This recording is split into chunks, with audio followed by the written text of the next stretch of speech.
UP में 2022 में होने वाले विधानसभा चुनाव से पहले अब राजनीतिक पार्टियां प्रदेश के पंचायत चुनाव के लिए सक्रिय हो गई हैं। इस बीच शिवसेना ने उत्तर प्रदेश में पंचायत चुनाव लड़ने का निर्णय किया है। शिवसेना प्रदेश अध्यक्ष ठाकुर अनिल सिंह ने पंचायत चुनाव की समीक्षा बैठक में पंचायत चुनाव लड़ने का ऐलान किया है। साथ ही ठाकुर अनिल सिंह के इस ऐलान के बाद जिला स्तर के अधिकारियों और पदाधिकारियों से आवेदन मांगने की प्रक्रिया भी शुरू कर दी गई है और जल्द ही प्रदेश पदाधिकारियों को चुनाव प्रबंधन के गुर सीखने के लिए महाराष्ट्र भेजा जाएगा।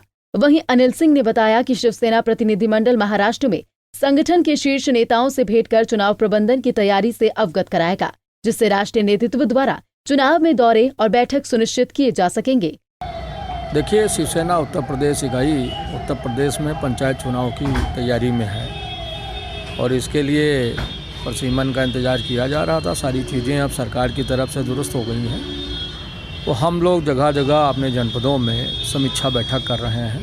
प्रभारी भेजे गए हैं, आवेदन लिया जा रहा है और निसंदेह ही शिवसेना बड़ी शिद्दत के साथ में उतरेगी और पूरी मजबूती के साथ उतरेगी।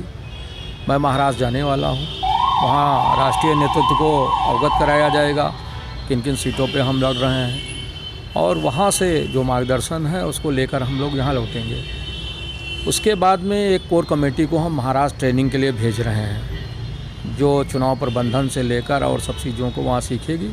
उसके बाद अगले सप्ताह जो है सारी तैयारियां करके हम लोग चुनाव में लगेंगे। साथ ही शिवसेना प्रदेश अध्यक्ष ठाकुर अनिल सिंह ने सांसद संजय राउत की पत्नी को ईडी द्वारा भेजे गए नोटिस पर भी सवाल उठाए। उन्होंने कहा कि केंद्र सरकार गैर बीजेपी शासित राज्यों को गिराने का षड्यंत्र कर रही है और ये बात पूरा देश जानता है। भारतीय जनता पार्टी चाहे ईडी भेजे और चाहे यमराज का सम्मन, हम लोग डरने वाले नहीं हैं। भारतीय जनता पार्टी संवैधानिक सरकारों को जिस प्रकार ईडी, सीबीआई, काला धन और राज्यपाल के माध्यम से गिराने का खेल कर रही है, पूरा देश जान रहा है। और तानाशाहों का एक वक्त और समय होता है। सद्दाम और हिटलर का लोगों ने अंत देखा है, तो भारतीय जनता पार्टी को भूलना नहीं चाहिए कि समय बड़ा बलवान है और ईडी पीडी से हम लोग डरने वाले नहीं हैं। हम लोग लड़ने वाले लोग हैं। ये गीदड़ भक्ति भारतीय जनता पार्टी उन लोगों को दे जहां उनकी दाल गलेगी। हम जो भी सम्मान आएगा उसका पूरा जवाब देंगे, बड़ी शिद्दत से जवाब देंगे। क्या लगता है ये परेशान करने की साजिश है या वाकई ऐसा कुछ है? भारतीय जनता पार्टी चुनी हुई सरकारों को गिराने के लिए, जैसा मैंने बताया, ये सब खेल और नाटक कर रही है।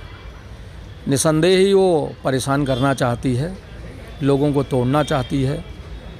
इस टाइम देश में किसानों की स्थिति, देश में बेरोजगारी, देश में कोरोना, इतना भारी संकट है। उन सब पर जो बोलने वाले लोग हैं, उनका सबका मुंह बंद करने के लिए कहीं ना कहीं तमाशा है। आपको बता दें कि उत्तर प्रदेश विधानसभा चुनाव होने में अभी 1 साल से ज्यादा का वक्त है, लेकिन उससे पहले सूबे में होने वाला पंचायत चुनाव इसका सेमीफाइनल माना जा रहा है। यूपी में ग्राम प्रधानों का कार्यकाल 25 दिसंबर को खत्म हो जाएगा। हालांकि पंचायत चुनाव को लेकर अभी तक आधिकारिक घोषणा नहीं हुई है। लखनऊ से अनिल सैनी की रिपोर्ट।